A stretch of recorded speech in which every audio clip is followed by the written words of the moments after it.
I want to go quickly to Anderson Cooper, who just got out of court. Court, of course, has taken a break. The jury had left the courtroom there so they could go on the lunch break. Anderson, you have been there all this time today watching. Tell us about your observations. Well, it was fascinating to see Hope Hicks coming out. Obviously, the testimony before that was a little bit more mundane, talking about documents, talking about emails. But when Hope Hicks came in, you could feel sort of the electricity in the room. Certainly, people were perking up. She seemed very nervous when she first came on the stand. She seemed very hesitant. She did not look directly at Donald Trump as she walked by him. It wasn't clear to me whether he looked at her. I don't think he did, but I couldn't see from my vantage point. But she did not look at him. She went right to the stand.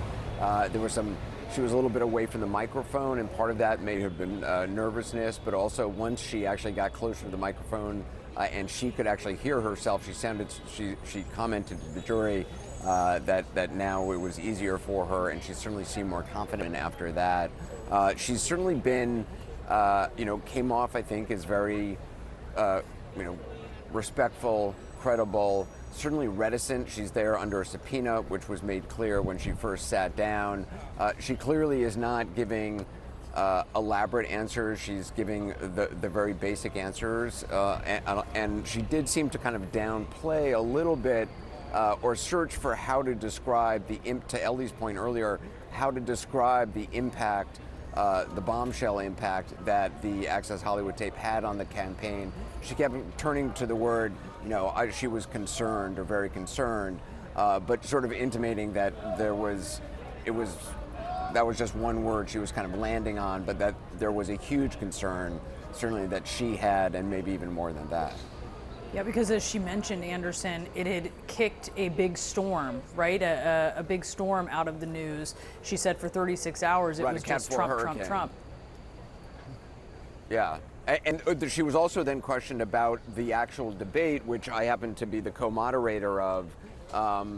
And it was interesting to hear her. The question from the prosecutor was, what was this brought up in the debate? Hope Hicks says yes, at some point it was, and then the prosecutor said, was it brought up? Do you remember when it was brought up? And Hope Hicks said she thought it was one of the first questions. It actually was the very first question. I asked that question, but it was interesting to hear the importance suddenly now of sort of asking that question again as another indication of just how big a deal this was, because I can tell you from the debate preparation that we were doing Friday when that Access Hollywood tape came out, all the debate preparation we had done up to that point, everything changed after the Access Hollywood tape came out, and it was a big question of, are we going to lead off the debate?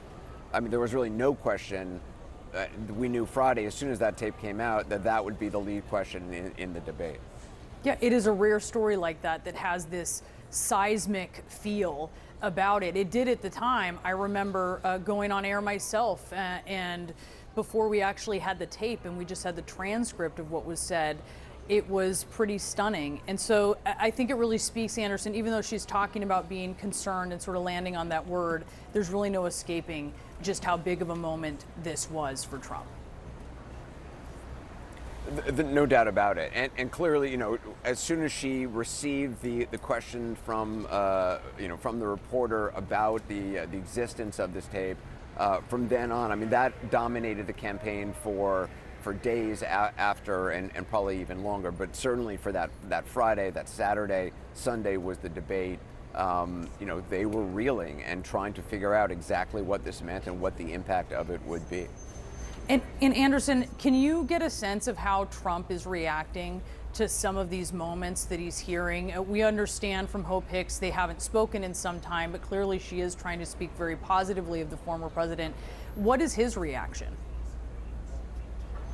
It's very hard to see from certainly the vantage point that we're at. I mean, you can see on a monitor, but it's somewhat far. Some people actually have binoculars in the audience who are watching. Some of the court stenographer, the court artists, and also even some of the reporters covering it. I couldn't see his face while Hope Hicks was testifying. I could see him whispering to Todd Blanche or to Emile Beauvais. They definitely, there's a lot of communication between all three of them there on the stand. There was a recess at one point in which the former president stood up, kind of surveyed the crowd to see who was there. But he doesn't give much reaction in the actual courtroom, or at least not that I could see today.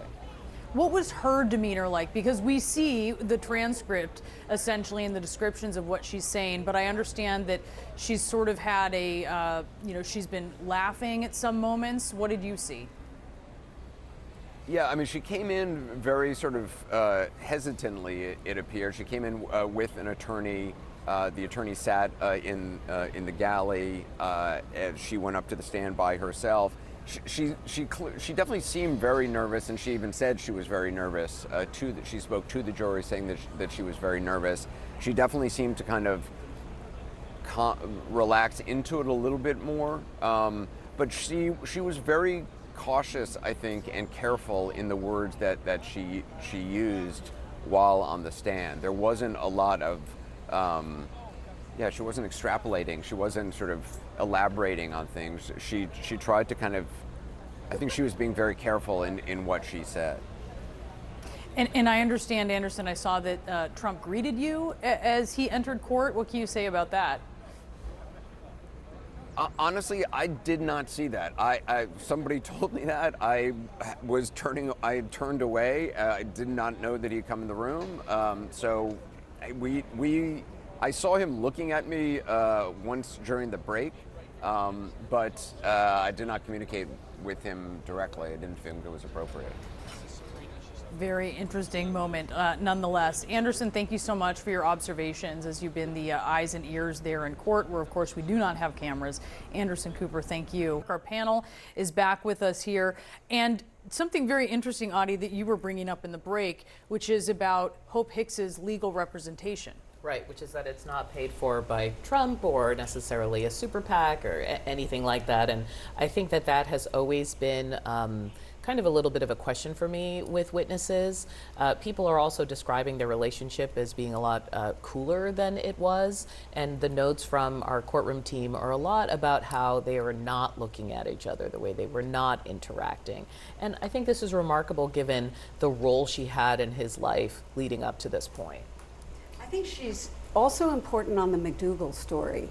I mean, she called Michael Cohen, testified that she called Michael Cohen about this, and it explains, I think, the panic we saw when David Pecker testified, the panic that Michael Cohen had when he was trying to deal with the financing for McDougal, and when we heard from the banker about how panicked he was. So you sort of see this chain of events where she calls Michael Cohen like, is this real? What do we do about this? And then he sort of tried to toss it off. He was not truthful to her, or so she testified.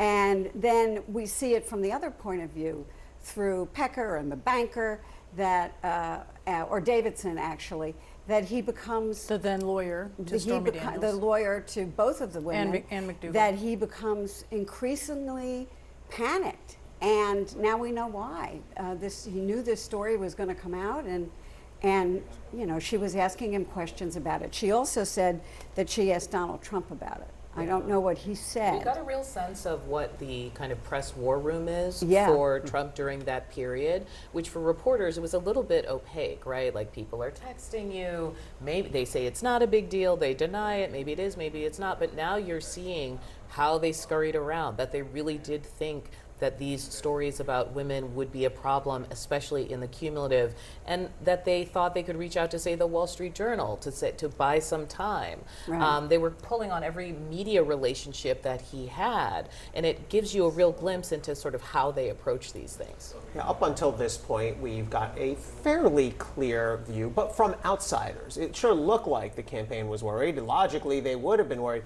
Now we're getting the real inside, and they're beyond worried. They're panicked. And just to understand how this fits into the case, it's not a crime to be worried. It's not a crime to be in panic mode. It's not a crime to pay hush money. Prosecutors have to prove the reason they paid Stormy Daniels was to benefit the campaign. That's part of what they have to prove. They also have to prove that the documents were falsified. Hope Hicks knows nothing about that, nor would she or should she know anything about that. So this is an example of, I think, a powerful, productive witness for the prosecution, but also fairly limited in what she does. She gives them one important building block, but it's not as if this is the smoking gun or this is the witness, case over, prosecutors win. But she's an important piece of the puzzle.